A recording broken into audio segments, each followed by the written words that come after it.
जो secure life business है ना, संभावनाओं पे आधारित है। अगर आप 10 लोगों को इनवाइट करेंगे तो हो सकता है 10 में से 5 आ जाए आपके सेमिनार में, 5 नहीं आए। हो सकता है कि 10 के 10 आ जाए आपके सेमिनार में, और हो सकता है उसमें से एक भी नहीं आए। और अगर 10 आ गया तो हो सकता है उसमें 5 लोग फॉर्म भरे और 5 लोग नहीं भरे। हो सकता है उसमें 10 के 10 फॉर्म भर दे, और हो सकता है उसमें एक भी फॉर्म नहीं भरे। और अगर 10 लोगों ने आपको ज्वाइन कर लिया है तो हो सकता है उसमें 5 लोग काम 5 नहीं करे, हो सकता है उसमें 10 के 10 काम करे, और हो सकता है कि उसमें से एक भी काम नहीं करे। यह बिजनेस संभावनाओं पर आधारित है। लेकिन क्या होता है कि हम उम्मीद लगा के बैठते हैं कि हम 10 के 10 को अगर प्लान दिखाया है, 10 को बोला है तो 10 को आना चाहिए, 10 को प्लान दिखाया है तो 10 को फॉर्म भरना चाहिए, 10 को ज्वाइन कराया है तो 10 को काम करना चाहिए। हम ये उम्मीद लगा के बैठते हैं। ऐसा होता है। और जब मेरे साथ ऐसा नहीं होता है तो हम बड़े दुखी हो जाते हैं और मायूस हो जाते हैं और बोलते हैं हमारा तो बिजनेस ही नहीं चल रहा है। लेकिन घबराने की जरूरत नहीं, ये बिजनेस का स्वभाव है। अगर 10 लोगों ने आपको ना बोला है तो विश्वास करो कि 11वां आदमी तैयार है आपके साथ मिलकर काम करने के लिए, जो आपका कंफर्म डायमंड हो सकता है। कंफर्म डायमंड हो सकता है। लेकिन बस करना क्या है, आपको सिर्फ चलते रहना है। तो दोस्तों, आप जिस सिक्योर लाइफ ग्रुप की जिस ट्रेन में बैठे हुए हैं और डायमंड की उम्मीद लेकर बैठे हैं, अपनी गरीबी को मिटाने के लिए बैठे हैं। आपने देखा होगा जो राजधानी है उसका नाम राजधानी है, लेकिन वो दिल्ली से हावड़ा जाती है, दिल्ली से लखनऊ जाती है, दिल्ली से ऐसा जाती है कि नहीं, लेकिन नाम क्या होता है, राजधानी। तो आपकी जो सिक्योर लाइफ ग्रुप की जो ट्रेन है ना, ये ट्रेन जिसमें आप लोग बैठे हैं, ये ट्रेन भी गरीबपुर से अमीरपुर तक जाती है। तरह ये ट्रेन गरीबपुर से अमीरपुर जाती है तो ट्रेनों का स्वभाव होता है जब निश्चित गंतव्य जगह से जब गंतव्य जगह तक जाती है तो बीच बीच में ढेर सारे स्टेशन मिलते हैं और वहां रुकती है। ये बिजनेस बिल्कुल रेलवे की जो ट्रेन है ना, वो रेलवे की ट्रेन की तरह है। हर स्टेशन पे गाड़ी रुकती है, कुछ सवारी वहां पे उतर जाते हैं और उसी स्टेशन पे कुछ सवारी उसमें चढ़ जाते हैं। जब आप बिजनेस में लोगों को ज्वाइन कराते हैं तो कुछ लोग आपके साथ छूट जाते हैं और उसी सप्ताह में, उसी महीने में कुछ लोग आपके नेटवर्क में और आ जाते हैं। हर स्टेशन पे गाड़ी रुकेगी, कुछ लोग उतर जाएंगे, कुछ लोग उसी गाड़ी में चढ़ जाएंगे। लेकिन जो व्यक्ति उस गाड़ी में बैठा रहेगा, चाहे जनरल बोगी में ही बैठा हो, चाहे पौधान पकड़ के भी लटका हुआ हो, और ना वो गर्मी देखे, ना बरसात देखे और ना सर्दी देखे, पकड़ के बैठ अटका रहे, तो कन्फर्म मानो वो डायमंड तो जरूर बन जाएगा। लटका हुआ व्यक्ति भी डायमंड बन सकता है, बशर्ते वो छोड़े नहीं तो निश्चित है कि हम लोग उस ट्रेन में बैठे हुए हैं, आप लोग जो डायमंड बनना चाहते हैं। और जब इस ट्रेन में बैठे हैं तो इस ट्रेन का जब गाड़ी स्टार्ट होती है, इसका जो पहला स्टेशन आता है उस स्टेशन का नाम है विरोधपुर। पहला स्टेशन का नाम है विरोधपुर। सारे लोगों के चेहरे पे हंसी आ रही है, क्योंकि देखिए कहा जाता है नो चेंज नो चांस, मोर चेंज मोर चांस। आप अपने अंदर जितना परिवर्तन करेंगे संभावनाएं उतनी ज्यादा बढ़ जाती है। लेकिन जब आप चेंज करेंगे तो लोग आपकी तरफ देखेंगे। आप जरा सोच के देखो, जो व्यक्ति धोती पहनता होगा पहले, अगर वो पजामा पहनने लगे तो कैसा लगेगा देखने में? अगर पजामा से पैंट पहनने लगा तो कैसा लगेगा आपको देखने में? अगर एक 50-55 साल का व्यक्ति अगर वो जींस पहनने लगे तो कैसा लगेगा देखने में? आप गौर से देखेंगे कि नहीं उसको? लेकिन अगर वो लगातार महीने, 2 महीने, 4 महीने, 6 महीने जींस पहनता रहे तो आप देखेंगे क्या? आपको पता है ये तो पहनते ही हैं। दूसरे लोग जो 1 साल पहले या 2 साल पहले उन्होंने धोती पहने हुए देखा था और जिन्होंने जींस पहने हुए देखा तो वो आंखें फाड़ के देखेंगे, अरे ये तो दूसरा बोला छोड़ना यार, ये तो यही पहनते हैं। जब आप चेंज करेंगे तो लोग आपका विरोध करेंगे, लेकिन जब आप उस चेंज को बरकरार रखेंगे तो लोग आपको एक्सेप्ट कर लेंगे। बिजनेस को ज्वाइन करते हैं और बड़े जोश में और एक्साइटेड होके जब लोगों को जाते हैं प्लान बताने, देखो इसमें ये हो सकता है, ऐसा हो सकता है, आप 2 लाख कमा सकते हो, 8 लाख महीना कमा सकते हो। तो बोलता ओए कहीं सुबह सुबह तो नहीं चढ़ा लिया है? बोला पागल हो गया क्या, ऐसा कहीं होता क्या, 2 लाख मिलते हैं, बकवास कर रहा। देख हमारे सफेद आ गए, बाल सफेद हो गए, हमने तो नहीं देखा कमाते हुए कि 2 लाख रुपया सप्ताह मिलते हैं, 8 लाख महीना। लोग आपको एक्सेप्ट नहीं करेंगे। जब आप प्लान दिखाते हैं तो सब कुछ अच्छा लगता है उनको, सब बातों पर उनको यकीन होता है, लेकिन 2 लाख सुनकर, 8 लाख सुनकर एकदम से आग बबूला हो जाता। यकीन करते हैं, विरोध करते हैं ना। और जब विरोध करते हैं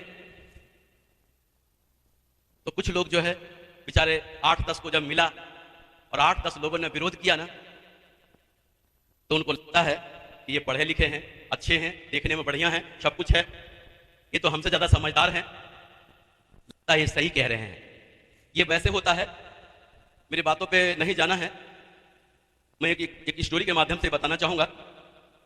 अपने हिंदू समाज में ऐसा रिवाज है कि 90 साल 95 साल का कोई व्यक्ति अगर उनका दम नहीं निकल रहा हो, 100 साल 125 साल का, तो हम गौदान कराते हैं। पहले कराते थे, अब तो वो रिवाज पुराने लोग समझ सकते हैं हमारी बातों को, ऐसा था रिवाज। तो एक पंडित जी ऐसे ही जगह पे गए हुए थे जहां उनको गौदान में एक बहुत सुंदर सा बछड़ा मिला हुआ था, और अपने घर से 4 किलोमीटर दूर थे। और उन्होंने क्या किया, बछड़े को, ये मई जून का महीना था, पंडित जी बड़े खुश होकर उस बछड़े को लेकर चलने लगे, लेकिन 4 नौजवान ने उस बछड़े को देखा और उनके मन में ख्याल आया कि पंडित जी से ये बछड़ा छुड़ाना है। और चारों क्या किया, 1-1 किलोमीटर के दूरी पे खड़ा हो गया। और जब पंडित जी सामने आए तो बोला पंडित जी पांव लागी। बोला पंडित जी कहां से आ रहे हैं, तो बोला कि मैं वहां से आ रहा। इस बीच में क्या हुआ कि बछड़ा बड़ा हुश-पुश था, थोड़ा दूर तक चला, लेकिन चलने के बाद क्या हुआ, वो हार मान लिया। और पंडित जी ने चारों तरफ देखा, कोई नहीं दिखाई दे रहा था, तो उन्होंने क्या किया कि बछड़े को कंधे पर डाल लिया। और जब पहला व्यक्ति मिला, बोला पंडित जी पांव लागी। बोला पंडित जी कहां से आ रहे हैं, तो उन्होंने बोला फलाने फलाने गांव गया था, उसके यहाँ गया, ऐसा ऐसा था गौदान कराने के लिए। बड़े आश्चर्य से बोला कि पंडित जी एक बात समझ में नहीं आई, ये गधे के बच्चे को कहां से लेके आ रहे हैं। चुप, दिखता नहीं तेरे को, बछड़ा है। ऐसे ही दूसरे किलोमीटर पे हुआ, तीसरे किलोमीटर पे भी तीसरा मिला, और जब चौथे जगह किलोमीटर पे पहुंचे तो चौथा भी मिला। बोला पंडित जी पांव लागी। बोला जियो। बोला पंडित जी कहां से आ रहे हैं, सारी बातें पूछा, लेकिन बड़े आश्चर्य से बोला पंडित जी एक बात समझ में नहीं आ रही, ये कंधे पे आप गधे के बच्चे को कहां से लेके आ रहे हैं। चुप, आंख लिए, भगवान ने देख कितनी बड़ी बड़ी आंखें दिया, दिखता नहीं क्या तेरे को, बछड़ा है, बछड़ा है। और पंडित जी चले तो गए, वहां से थोड़ा दूर आगे बढ़े, और जब पलट के उस बछड़े की तरफ देखे ना, तो उनको गधे का बच्चा नजर आने लगा। फिर उन्होंने पलट के देखा तो उनको गधे का बच्चा नजर आने लगा, और बोला राम राम राम, मेरा तो धर्म फिर भ्रष्ट हो गया। चलो, बछड़े को छोड़ के चले गए। तो मैं आप लोगों से पूछना चाहता, क्या वो गधे का बच्चा था क्या?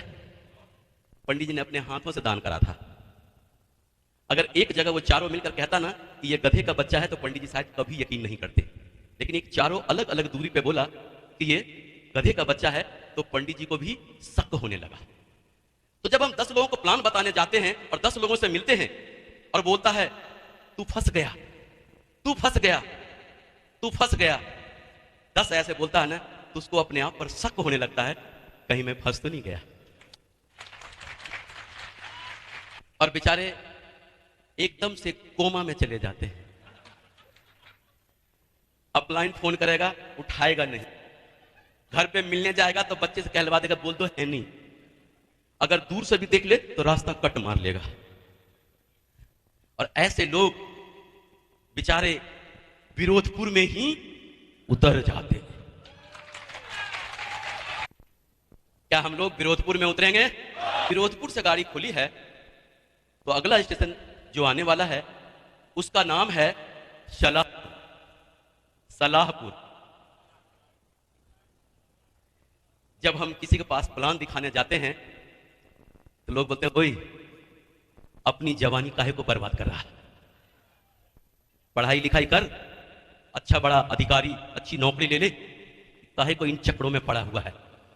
अच्छे बड़े पढ़े लिखे बाबू जेंटलमैन जाते हैं, अच्छे खासे अधिकारी जब किसी को प्लान दिखाने जाते हैं ना, तो उनको बोलते हैं, भाई साहब कम से कम आपसे ये उम्मीद नहीं थी, अरे आपको कोई काम ही करना था तो हमसे बोल दिया होता, 1-2 काम हम आपके लिए ढूंढ देते बढ़िया सा आपके मतलब का। बताओ ये कोई बात है? और वो चला देते फिरते। आज मुझे भी याद है, मेरा लंगोटिया यार जो रेलवे में स्टेशन मास्टर है, जब मैं उसको बताने गया था तो मेरे से यही बोला था, एक बात बता, तू अपना तेरे को ख्याल नहीं है तो कम से कम मेरा तो ख्याल किया होता। मैं अपने दोस्तों से तेरा इंट्रोडक्शन कराऊं तो क्या बोल के कराऊं? यार मेरा तो ख्याल किया होता। सलाह दिया और बिजनेस को ज्वाइन नहीं किया। और ऐसे लोग, उनको लगता है कि ये बड़े अच्छे सज्जन दिख रहे हैं, अच्छे अधिकारी दिख रहे हैं, अच्छा दिमागदार है, दिमाग है इनके पास, पूरी नॉलेज है, कहीं ऐसा ना हो कि ये सच कह रहे हो।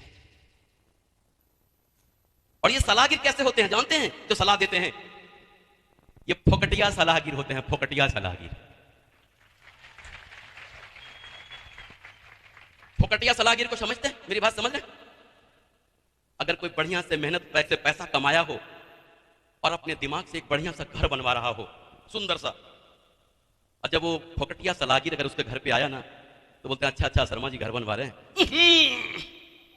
एक बात आप गलत कर दिए, ये जो खिड़की है ना अगर इधर के बजाय इधर होता ना मजा आ जाता। फोकटिया सलाहगिर जो फोकट के सलाह देते हैं बगैर पैसे। अगर आपको बढ़िया सलाह चाहिए ना तो मार्केट में कंसल्टेंट बैठे हैं जो फीस लेते हैं सलाह देने की, फीस लेते हैं। लेकिन ये ऐसे लोग होते हैं, आई नो ऑल, मैं सब जानता हूं। फोकटिया सलाहगिर चप्पल फटफटा रहे होंगे ऐसे पजम्मे में। और देखना जो बोलते हैं ना आई नो ऑल, कंप्यूटर के बारे में चाहे जानते हो ना जानते हो पूछ लो, क्रिकेट के बारे में जानते हो या ना जानते हो पूछ लो, जिस मामले में आपको सलाह लेना है फोकटिया सलाहगिर से मिल लो। वो एक्सपर्ट होते हैं, खानदानी सलाहगिर कहते हैं जिनको। बेचारे कुछ लोग हमारे फोकटिया सलाहगिर के चक्कर में पड़ जाते हैं और सलाहपुर में ही उतर जाते हैं।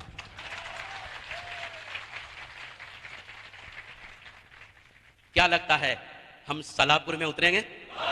देखो मर्जी आपकी है, यहां पे कोई कहने वाला नहीं है, कोई किसी का बॉस नहीं है। आप चाहें तो उतर सकते हैं और चाहें तो बने रह सकते हैं उस ट्रेन में।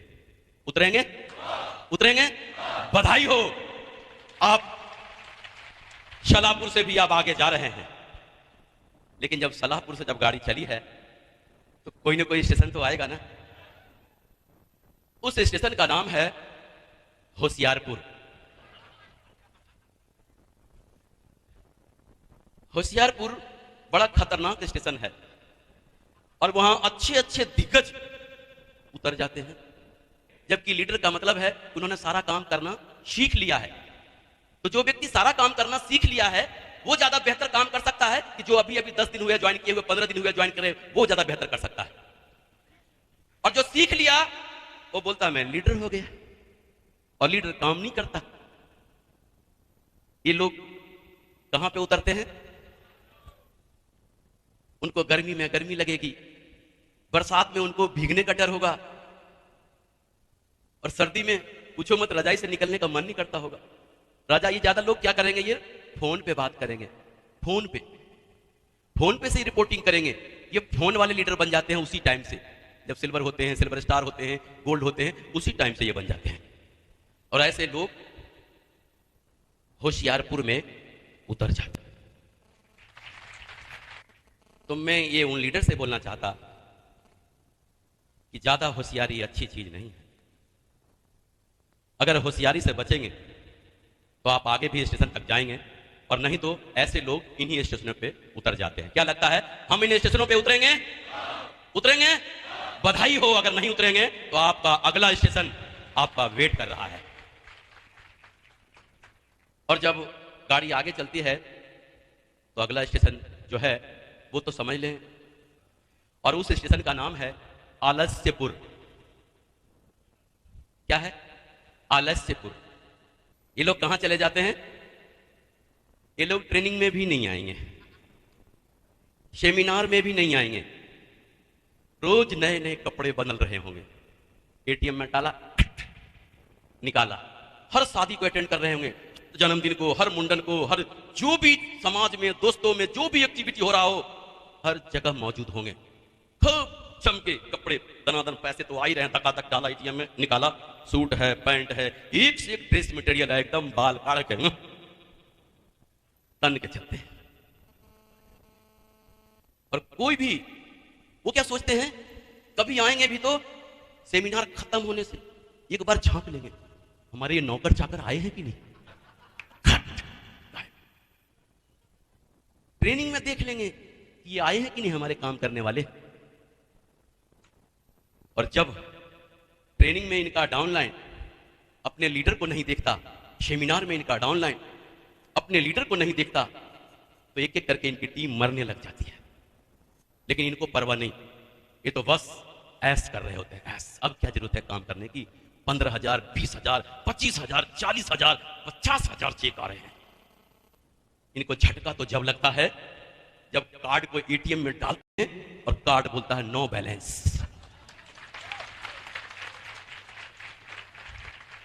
तो उनको लगता है कि एटीएम मशीन कोई प्रॉब्लम होगी, फिर से डालते हैं, बोलता है नो बैलेंस। फिर उस चौकीदार के पास जाते हैं, भाई तेरा ये मशीन सही है कि नहीं? बोलता नहीं साहब सही है, अभी तो पैसा निकाल के गए हैं आपके सामने। बोला अच्छा, फिर से डालता है कि शायद निकल जाए, नो बैलेंस। बोला यार तू बेवकूफ है, तेरा मशीन बेकार है। और फिर बैंक में जाता है, भैया चेक करना मेरा अकाउंट। तो बोलता है इसमें तो पैसा ही नहीं है, नो बैलेंस।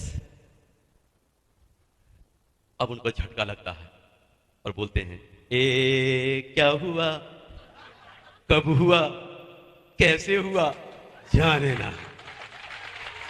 फिर ये बेचारे कहां जाते हैं, दौड़े दौड़े उन अपलाइन के पास जाते हैं। सर सर इस सप्ताह तो हमारा कुछ भी नहीं आया है सर, देखो सर अब मैं कसम खाता हूं सर, अब बस हमको जिंदा कर लो सर, कुछ भी करो हमें संभाल लो सर, हम जान लड़ाने को तैयार हैं, कुछ भी करने को तैयार हैं। लेकिन अब जो एक बार सोच लिया ना कि मैं काम नहीं करूंगा, तो वो बिल्कुल कोमा की स्थिति में चला जाता है। वो जाके वहां कहता है कि दोस्त अब जो हुआ तो होने दो, अब मैं आपके साथ हूं, जहां आपका पसीना बहेगा वहां मैं खून बहाऊंगा। वो बोलते नहीं, मेरे को नहीं काम करना, मेरे को नहीं बनना डायमंड। क्यों?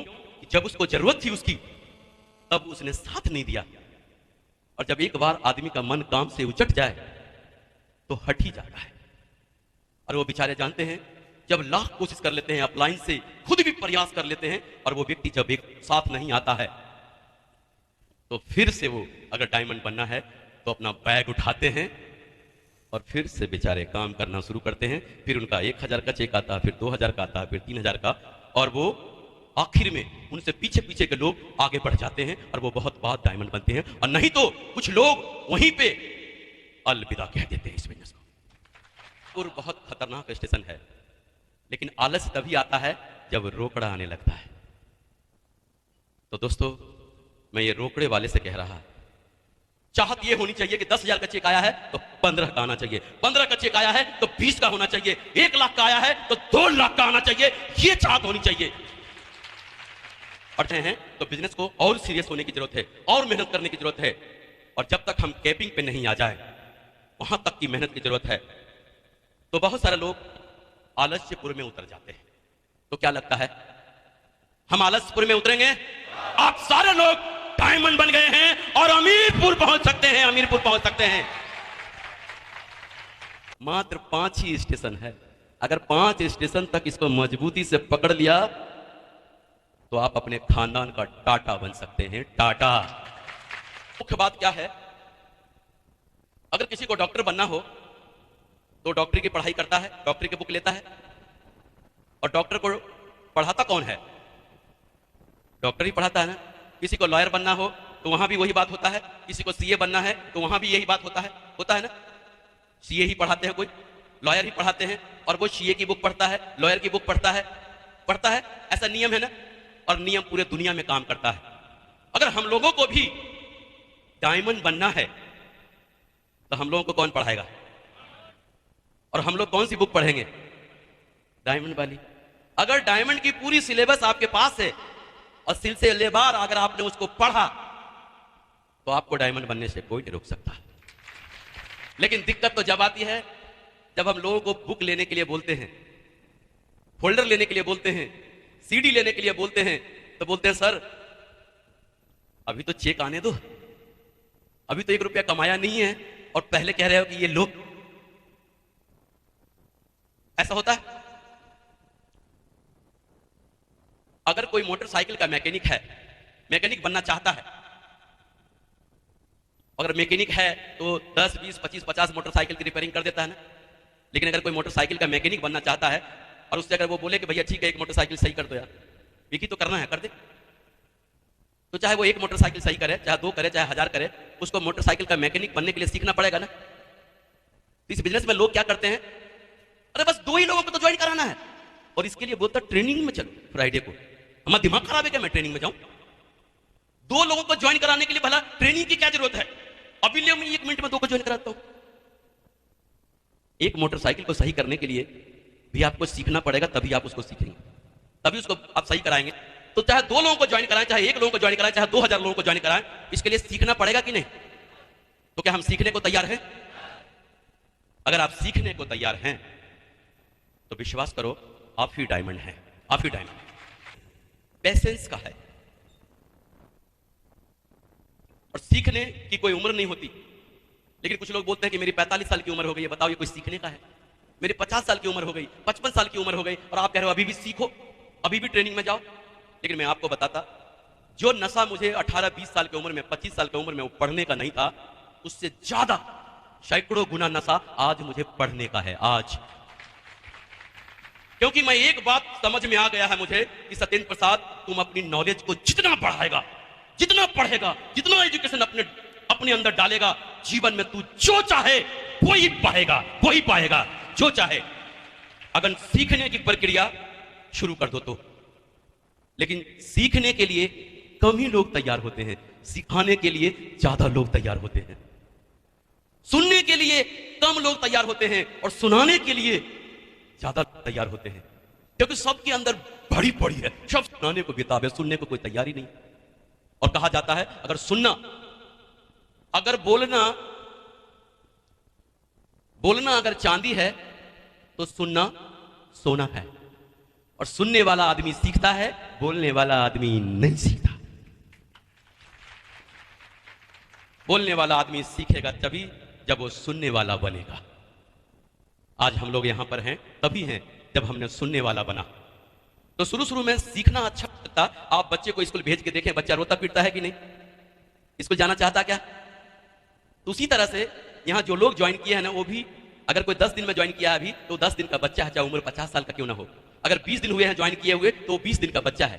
जब उनको भी हम ट्रेनिंग में लेकर आते हैं ना, तो उनको भी ट्रेनिंग में आना बुरा लगता है। उनको ये तो स्कूल है ना उनके लिए, उनको भी ट्रेनिंग में आना अच्छा नहीं लगता। लेकिन जब वो एक बार ट्रेनिंग में आ जाते हैं तो उनको कुछ बातें अच्छी लगती है। जैसे बच्चा एक दिन स्कूल में जाता है ना, तो उनके 1-2 दोस्तों से जान पहचान हो जाती है ना, 1-2 मित्र बन जाते हैं। और ऐसे ही करके जब 2-4 बार जाते हैं स्कूलों में, तो क्या होता है, उनको वही स्कूल अच्छा लगने लगता है। अगर मम्मी बोले कि बेटा आज स्कूल नहीं जाएगा, तो मैं जाऊंगा।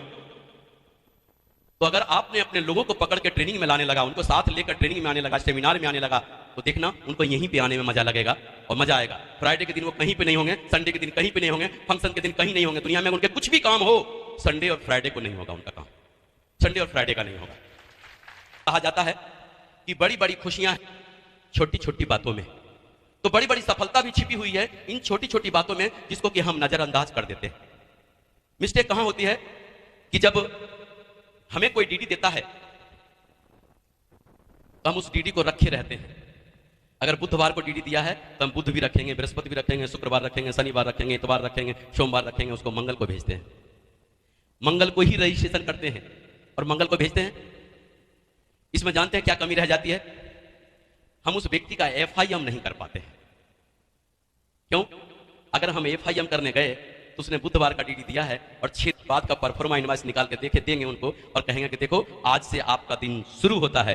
अगर 3 दिन में आप 3 डीडी निकालेंगे तो हमारे सिस्टम में सुपर क्यूसी बोला जाता है। आप ऐसा बोल पाएंगे? क्यों? कि आपने उसका रजिस्ट्रेशन आप किस दिन किया? 6ठे दिन किया।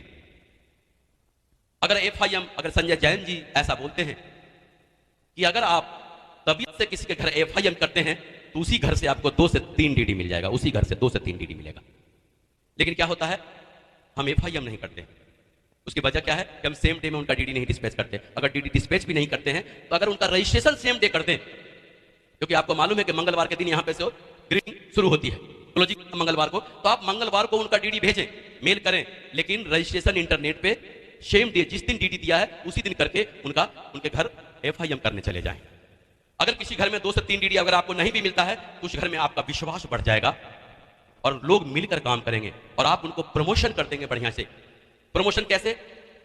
कि बधाई हो दोस्त, फ्राइडे का जो ट्रेनिंग अरेंज किया गया है आपने उसको क्वालिफाई किया है और आपको फ्राइडे की ट्रेनिंग में बैठने का परमिशन मिला है। अब किसी को आपने बोला कि आप क्वालिफाई किया है तो आपको बैठने का परमिशन मिला है, तो वो दिन मिस करेगा क्या? लेकिन हम लोग क्या बोलते हैं, हर फ्राइडे के फ्राइडे हमारे यहाँ ट्रेनिंग होता है, तो वो क्या बोलता है, अच्छा इस फ्राइडे को तो मैं नहीं आ सकता, नेक्स्ट फ्राइडे आऊंगा, नेक्स्ट फ्राइडे आऊंगा, नेक्स्ट फ्राइडे आऊंगा। नतीजा क्या होता, वो किसी भी फ्राइडे में नहीं आता है और वो मर भी जाता है। ये नहीं बोल के कि हर फ्राइडे को फ्राइडे ट्रेनिंग होता है, और उनको ट्रेनिंग प्रमोट करें, टूल्स प्रमोट करें। आप उनको बताएं कि जो आपको बताया गया है कि आप यहां से 2 लाख रुपया सप्ताह कमा सकते हैं, जो बिजनेस प्लान आपको बताया गया उसमें यह बताया गया है कि आप 2 लाख रुपया कमा सकते हैं, लेकिन 2 लाख रुपया सप्ताह कैसे कमाएंगे, ये बुक है, ये प्लान फोल्डर है और ये वीडियो है, ये आपको 2 लाख रुपए सप्ताह कमा सकता है, ये कमा सकता है। तो क्या लगता है जब वो समझ में आएगा उनको कि 2 लाख रुपए सप्ताह मैं इससे कमा सकता हूं, वो तो प्लान बताया गया था, तो क्या लगता है वो बुक नहीं लेंगे, फोल्डर नहीं लेंगे, सीडी नहीं लेंगे। लेकिन हम ही डरते हैं कि अभी अभी तो बड़े मुश्किल से डीडी दिया है, अगर मैं इसका पैसा बोलूंगा ना प्लान फोल्डर का, ये तो काम भी नहीं करेगा, सुनेगा भी नहीं, और हम डर के मारे नहीं बोलते हैं कि ये कहीं काम करना ना बंद कर दे, और इसी चक्कर में वो आदमी मर जाता है। प्रमोशन, सारा खेल प्रमोशन का है। इस सेमिनार, ये जो आपने बीबीएस में ही लाने के लिए जिन लोगों ने जम के प्रमोशन किया होगा, आज उनके ज्यादा से ज्यादा लोग बैठे होंगे, और जिन्होंने प्रमोशन नहीं किया, आज इन भीड़ को देखकर अंदर ही अंदर उनका दिल रो रहा होगा, मेरे तो 2 ही लोग आए, इनके देखो 50 आए हैं। ऐसा हो रहा होगा ना। सारा खेल किसका है? प्रमोशन का। अगर आप प्रमोशन करने में कामयाब हैं, अगर लीडर को प्रमोट करते हैं, ट्रेनिंग को प्रमोट करते हैं, सेमिनार को प्रमोट करते हैं, टूल्स को प्रमोट करते हैं, तो लोग आएंगे। लेकिन हम बोलते हैं कि अच्छा फ्राइडे की ट्रेनिंग में आना है, आपको पता है ना, फ्राइडे को आना है, फ्राइडे को आना है, फ्राइडे को आना है, और वो हाँ हाँ बोलता है, यही होता है ना। लेकिन दोस्तों, अगर आप उनको प्रमोट करें कि देखो, आप बताते हो ना कि मेरे पास नहीं है, आज ऐसे ही दमदार और शानदार लीडर की ट्रेनिंग है जिनको लिस्ट बनाने का मास्टर माना जाता है, और मिनटों में सैकड़ों का लिस्ट कैसे बनता है वो चुटकियों में बता सकते हैं। आज की ट्रेनिंग आप मिस नहीं करना, वो व्यक्ति मिस करेगा। आप बोलते हो मेरे को इनवाइट करना नहीं आता, आज ऐसे ही एक लीडर की ट्रेनिंग है, शानदार और दमदार लीडर की, जिनको इनविटेशन करने का मास्टर माना जाता है। चुटकियों में 1 मिनट में कैसे किसको इनवाइट कर देते हैं और सेमिनार में लाके फॉर्म भरवा लेते हैं, एक्सपर्ट हैं उसके। जिनकी अंदर जो कमियां हैं, अगर उनकी कमियों के बारे में आप बात करें कि आप बोलते हो ना कि मेरे से डीडी नहीं निकलता है, मेरे से साइन अप नहीं होता है, मेरे लोग जुड़ जाते हैं लेकिन काम नहीं करते हैं, अगर ऐसे लीडर का नाम ले लेके अगर आप प्रमोट करेंगे, जिनके अंदर जो कमियां हैं, उनकी कमियां कैसे दूर हो सकती है, अगर उनके बारे में आप बात करेंगे, तो व्यक्ति उस ट्रेनिंग में आएगा कि नहीं आएगा। लेकिन हम क्या बोलते हैं, ट्रेनिंग में आना है, ट्रेनिंग में आना है। और खासकर इंसानी फितरत है, जो व्यक्ति सीखना नहीं चाहता, जीवन में ज्यादा आगे नहीं बढ़ना चाहता, उसको ट्रेनिंग सबसे बड़ा नफरत होता है। ट्रेनिंग, क्योंकि शुरू से अब तक उसको ट्रेनिंग ही दिया जा रहा है, लेकिन वो क्या सोचता है, शादी ब्याह हो गया, बाल बच्चे हो गया, ट्रेनिंग खत्म। अगर आप सीखने को तैयार हैं तो उसके लिए सिर्फ पैसेंस रखना पड़ेगा, धैर्य रखना पड़ेगा। अगर आप धैर्य रखें, और पैसेंस पे मुझे 1 मिनट की एक बात याद आई। एक आदमी जो हमेशा रात दिन यही सोचता था, 22-24 साल का लड़का था, कि मैं फटाफट अमीर कैसे बन जाऊं। रात दिन यही सोचता था, कोई सपने में मेरे को धन, गड़ा हुआ धन मिल जाए, या किसी अरबपति की घर जो है घर जवाई बन जाऊं, शादी हो जाए। हमेशा वो इसी ख्यालों में रहता था। और जब उसको मालूम पड़ा पड़ोस के गांव में एक पहुंचे हुए महात्मा आए हुए हैं, तो उन महात्मा के पास जाके बोला, महात्मा जी मेरे को कोई ऐसा मंत्र बता दो कि मैं फटाफट अमीर बन जाऊं। तो महात्मा जी ने नीचे से ऊपर तक उसको देखा, बोला बेटा मंत्र तो है और फटाफट अमीर भी बन सकता है, लेकिन तेरे को पैसेंस रखना पड़ेगा। बोला वो तो मैं रख लूंगा, लेकिन आप पहले मंत्र तो बताओ। बोला बेटा तू सोच ले, समझ ले। बोला बिल्कुल सोच लिया, समझ लिया, आप मंत्र तो बताओ। तो उन्होंने बोला कि बेटा देख, मंत्र तो 101% गारंटेड है, लेकिन तेरे को धैर्य रखना पड़ेगा। और बाबा ने वो मंत्र दे दिया और बड़ा खुशी खुशी वो घर आ गया। आप लोग जरा सोच के देखो, अगर कोई ऐसा मंत्र आपके हाथ लग जाए तो रात भर नींद आएगी क्या? बेचारा वो भी बड़ा कसम में था, रात भर सोच रहा था कि इस मंत्र से मैं क्या करूं। बाबा जी बोला था कि इस मंत्र से जो बोलेगा वो हो जाएगा। और अंत में वो विचार किया कि आजकल सोना बहुत महंगा है। उसने अपने घर के सामने ट्रैक्टर ट्रॉली से ढेर सारा मिट्टी गिरवा लिया और बाबा ने बोला था गंगा जल छिड़क के इस पे और नियम के हिसाब से सुबह 9 बजे से लेके 5 बजे तक उस मंत्र को पढ़ना। और बैठ गया मंत्र को पढ़ने और बोला हे मिट्टी तू सोना हो जा, हे मिट्टी तू सोना हो जा। 1 दिन हो गया, 2 दिन हो गया, 3 दिन, 4 दिन, 5 दिन, 6 दिन, 7 दिन, 8 दिन, 9 दिन गुजर गया, लेकिन वो मिट्टी जो है ना सोना नहीं हो रही थी। 10वें दिन वो मंत्र पढ़ने बैठा था, लेकिन जितना जोश उसका पहले दिन मंत्र पढ़ने में था उतना जोश वो 10वें दिन नहीं था। पहले दिन बड़े जोश से बोल रहा था हे मिट्टी तू सोना हो जा, लेकिन 10वें दिन बोल रहा था हे मिट्टी तू सोना हो जा, हे मिट्टी तू सोना हो जा। और शाम के जब 4 बज गया ना तो उसका धैर्य जवाब दे गया और गुस्से में बोला हे मिट्टी अगर तू सोना नहीं होती तो कम से कम लोहा ही हो जा। वही वो पल था, वो जो बोलता वो सत्य हो जाता, पूरे मिट्टी का ढेर लोहे में बदल गया।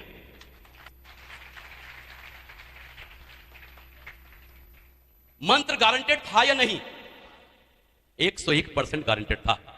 अब वो पूरे मिट्टी का ढेर किस में बदल गया? कितने साल खा लेगा वो, अपने बाल बच्चे को खिला लेगा?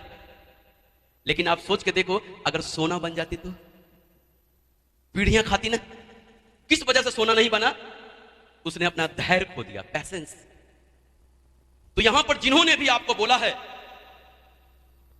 किस बिजनेस को 4 साल बोला है ना, 1 साल में 10 की टीम बनेगी, दूसरे में 100, 1000, 10,000, 4 साल, यहां जिन्होंने भी बोला है मैं आपको सिस्टम की तरफ से बिल्कुल लिख के दे सकता, ये मंत्र भी 101% गारंटेड है, 101% गारंटेड है। और वो सिस्टम पे हर ट्रेनिंग को, हर सेमिनार को सिस्टम के अकॉर्डिंग वो काम करता है। तो 4 साल अगर इस सिस्टम में डटा रहे तो बोला गया है डायमंड, वो यहां से जरूर डायमंड बनेगा। और गुजर जाए और वो डायमंड नहीं बने तो उसका जाके गिरेबान पकड़ लेना, जिसने आपको बोला था कि 4 साल में डायमंड बनेगा। लेकिन गिरेबान कौन पकड़ेगा? जो 4 साल तक टिकेगा, जो 4 साल तक टिकेगा, गिरेबान वही पकड़ सकता ना। अगर 4 साल जो टिकने का वादा कर दे तो डायमंड बनने से कोई नहीं रोक सकता, आप लोगों को कोई नहीं रोक सकता। होनेस्टी को पकड़ के रखना है, ईमानदारी को। बाहर की दुनिया में कलयुग है, झूठ साथ चलता होगा, लेकिन इस बिजनेस में सतयुग है, प्योर सतयुग है। ये बिजनेस प्योर सतयुग है।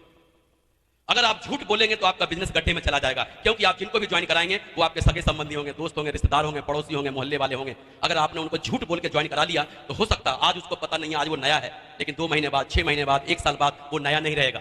और जिस दिन उसको पता चलेगा इस व्यक्ति ने मुझे झूठ बोलकर ज्वाइन कराया है, तो आपके रिश्ते खत्म हो जाएंगे। रहीमन धागा प्रेम का कट। इस बिजनेस में अगर झूठ बोलने का मतलब है आप अपनी कब्र खुद ही तैयार कर रहे हैं, और किसी भी इंसान के लिए उससे बुरा दिन नहीं हो सकता जो अपनी कब्र खुद ही तैयार कर रहा हो। यह बिजनेस कलयुग और सतयुग का है, बोला ना प्योर सतयुग है। बाहर के लोग भले ही नहीं माने, क्योंकि ये रिलेशन का बिजनेस है, रिश्तों का बिजनेस है, संबंधों का बिजनेस है, संबंधों का बिजनेस है। और संबंधों में अगर झूठ बोलेंगे तो रिश्ते आपके खत्म हो जाएंगे।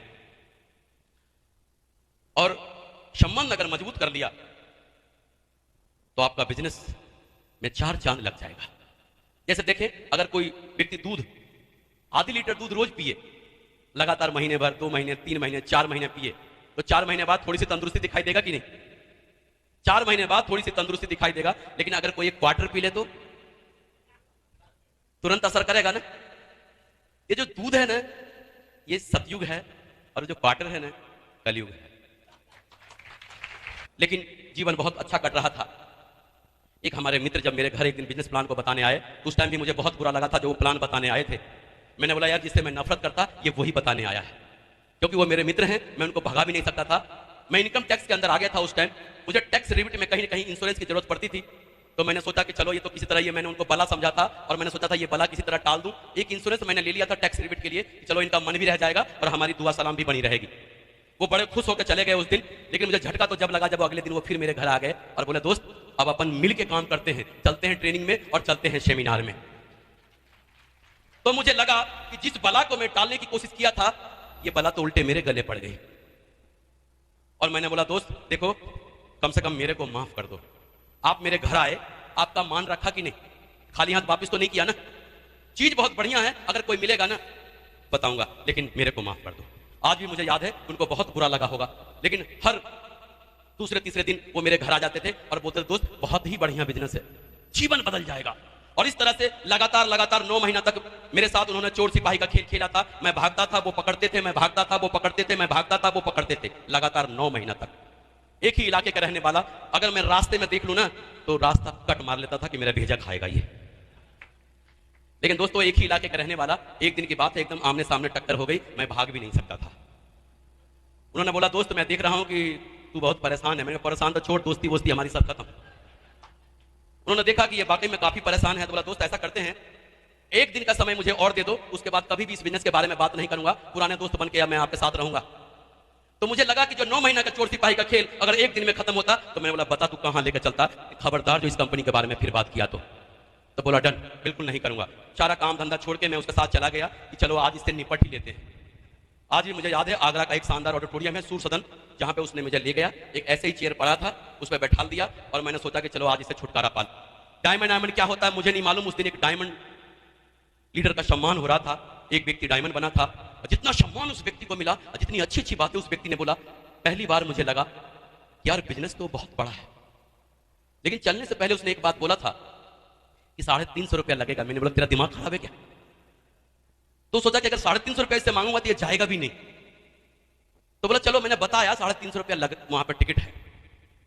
जब मुझे ऐसा लगा कि यार बिजनेस तो बहुत बड़ा है, करना चाहिए, तो सबसे पहले मैं जब हॉल से निकला ना, तो पॉकेट में हाथ डाल के 350 रुपया निकाला और उस व्यक्ति को दिया जिसने मुझे यहां पर लेके आया था।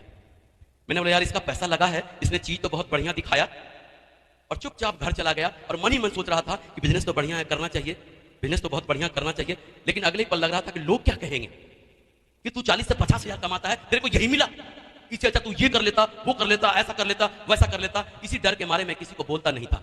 कभी कभी मुझे लगता था कि ये मेरे बहुत अच्छे मित्र हैं, चलो मैं इनको बोल देता हूं, लेकिन अगले पल लगता था कि अगर मना कर दिया तो मेरे को बहुत गुस्सा आएगी। इसी डर के मारे मैं बोलता नहीं था। जैसे आपने देखा ना, मन बहुत करता था कि मैं कहूं, लेकिन मैं कहता नहीं था। बहुत सारे हम उम्र हमारे यहाँ बहुत सारे हैं, पुराने पिक्चरों में देखा होगा कि हीरो हीरोइन एक दूसरे से बहुत प्यार करते हैं, लेकिन पिक्चर के आखिरी तक एक दूसरे को आई लव यू नहीं बोल पाते हैं। मैं बोलता था कि मैं कह दूं, लेकिन कहता नहीं था।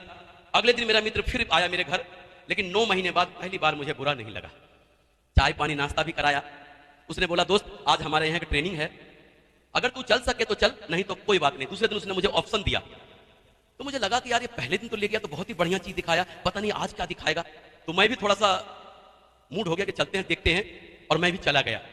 मेरा गुड लक, जैसे आज आप यहाँ पे आए हैं, एक डायमंड लीडर की ट्रेनिंग हो रही थी, और जिस अंदाज से उस व्यक्ति ने उस ट्रेनिंग को लिया, मुझे लगा कि अगर मैं इस अंदाज से लोगों को जाके बताऊं तो शायद कोई भी मना नहीं करेगा। और मैं शाम के 8 बजे में इतना जोश में था उस ट्रेनिंग हॉल से निकलने के बाद, घर जाने के बजाय अपने एक मित्र के पास चला गया और उसको बोला, देख दोस्त, मेरे पास एक ऐसी इंफॉर्मेशन है कि तू 2 लाख सप्ताह कमाएगा, 8 लाख महीना कमाएगा, खानदान में इतिहास लिख देगा। और उसको उसी के घर में उसके चेयर पे बैठा दिया और डायरी निकाला, जितना भी जानता था 15 मिनट में सब बता दिया। मेरा मित्र मुझे गौर से नीचे से ऊपर तक देखा और बोला, एक बात बता, तू कब से ये काम कर रहा है? अब मैंने सोचा पहले दिन तो मैं काम करने आया हूं, क्या बताऊं कि कब से काम कर रहा हूं।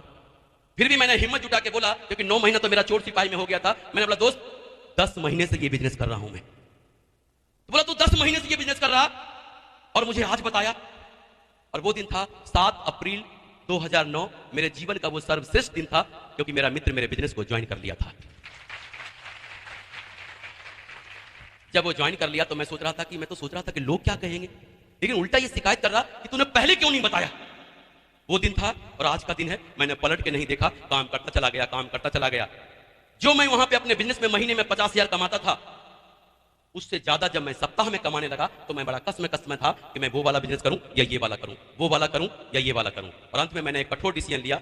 जो 35 साल का मेरा बिजनेस कारोबार था, मैंने उसको अलविदा कह दिया, छोड़ दिया और full time secure life business करने लग गया।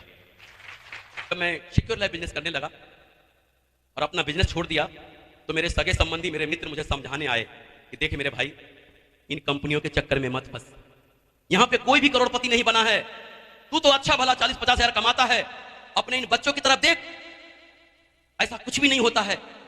आज मैं परमपिता परमेश्वर को धन्यवाद देता कि मेरा दिमाग खिसका नहीं था और मैंने किसी की भी बात नहीं माना। लेकिन जब मैं किसी की भी बात नहीं माना तो उसी मोहल्ले में लोगों ने मेरा जीना मुश्किल कर दिया था। जिधर से भी मैं गुजरता था ना, लोग मुझे उंगली दिखा दिखा के बोलते, देखिए वो ही जा रहा। और गुजरता था कैसे? जैसे वो घोड़े को पट्टे लगा देते हैं ना, ऐसे ऐसे लोग बोलते, देख देख ये वही जा रहा है, कहता है कि डायमंड बनूंगा, विनाश काले, विपरीत बुद्धि, ऐसा लोग बोलते थे।